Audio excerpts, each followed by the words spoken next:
Nah Ustadz, mungkin banyak nih masyarakat yang tertarik dengan pondok pesantren PKP ini ya.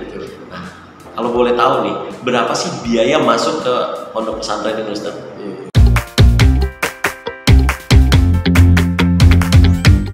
Assalamualaikum warahmatullahi wabarakatuh. Ketemu lagi ya di channel Cari Sekolah, cara mudah mencari informasi tentang sekolah. Nah sekarang saya lagi ada di pesantren, pondok pesantren ini Ustadz ya? Pondok pesantren. Pondok pesantren di daerah PKP Ciracas.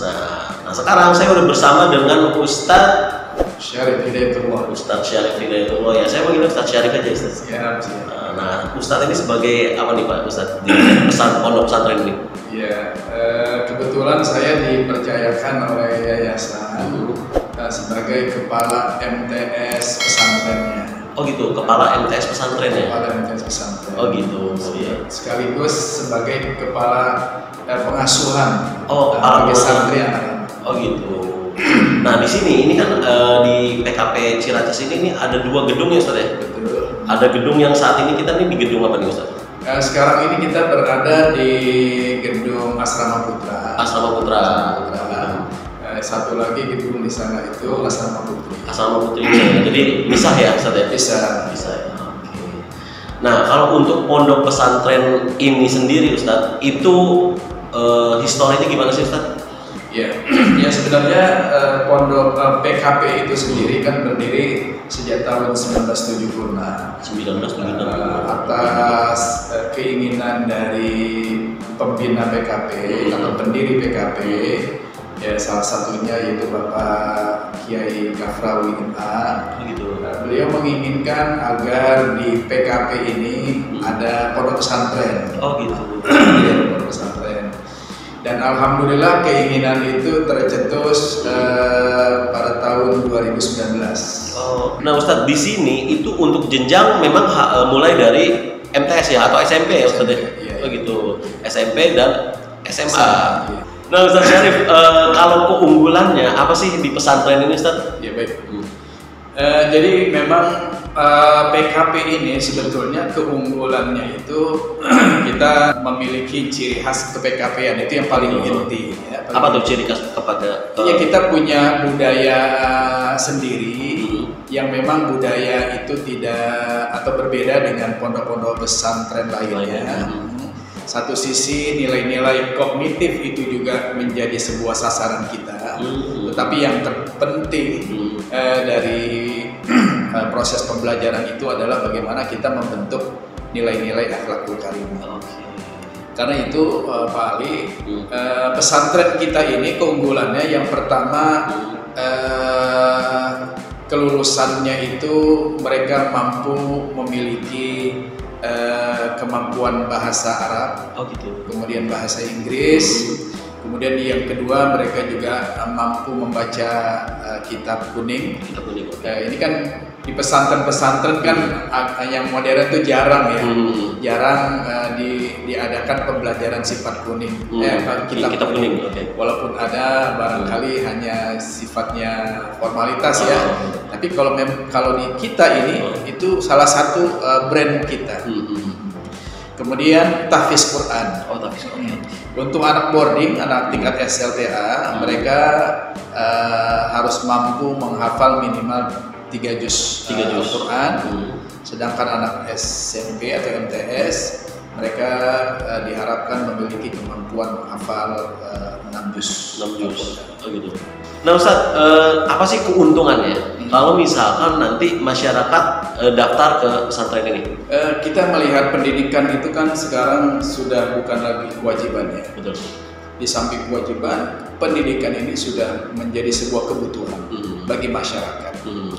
Kemudian dengan melihat kondisi perkembangan zaman, ya kan, di mana manusia itu tidak bisa lepas dari IT. Betul. Ya kan? Nah karena itu pondok pesantren tampil di tengah masyarakat dalam rangka untuk mengimbangi kondisi zaman itu. Ya kan? Pada saat anak-anak itu terlena dengan permainan game, mereka asyik dengan permainan yang ada di media sosial. Nah, di pesantren ini anak kita bentuk dia maju, Anak kita bentuk mereka menguasai IT, tapi mereka tidak memiliki ketergantungan dengan game sekarang, ya kan? Yang itu yang pengaruh psikologinya sangat berbahaya buat pertumbuhan anak-anak kita. Kemudian yang kedua, kita juga bisa melihat bagaimana sekarang banyak keluhan-keluhan orang tua di masyarakat tentang anaknya yang sulit diatur, susah dikasih nasihat, ya kan? Krisis moral hampir terjadi di mana-mana. Ini kan keluhan-keluhan orang tua yang sebetulnya menjadi menjadi persoalan masyarakat. Ya. Karena itulah pondok pesantren menurut saya adalah lembaga yang sangat tepat, lembaga yang sangat efektif untuk membentuk anak-anak kita, generasi yang akan datang.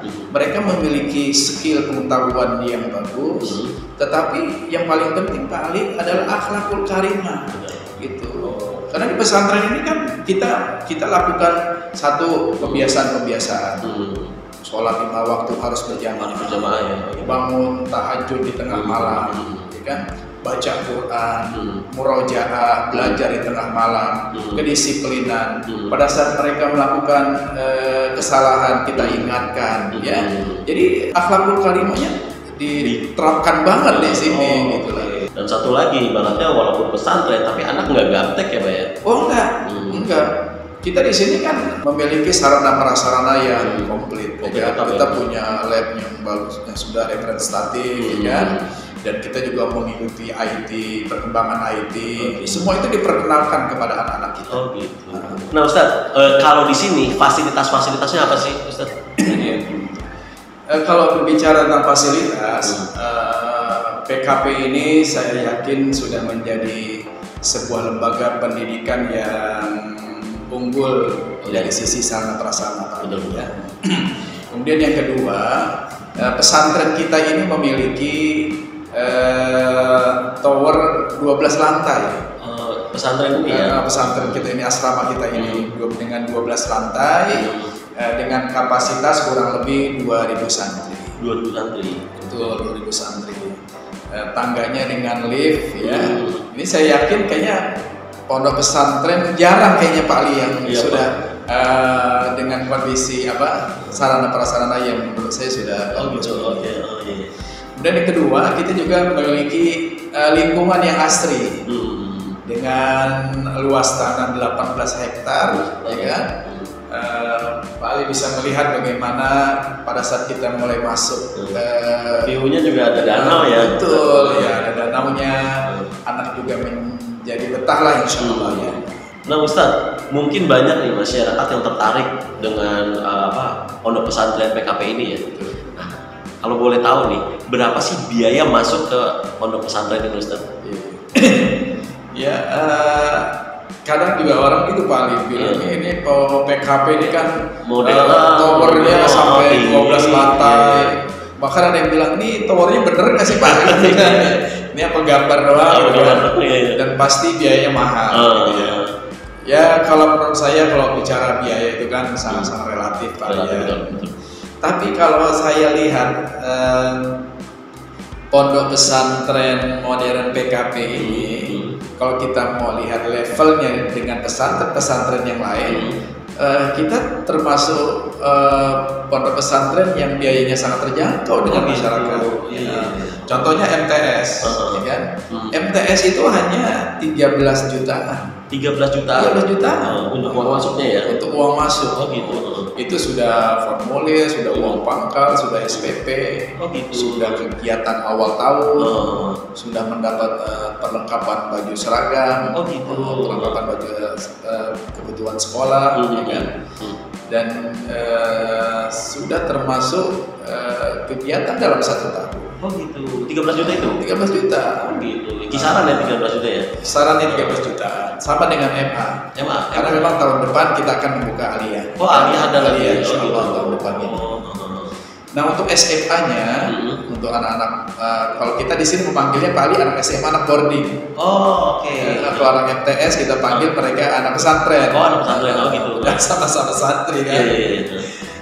Nah untuk boarding, dia di sekitar angka 19 juta. Angka 19 juta.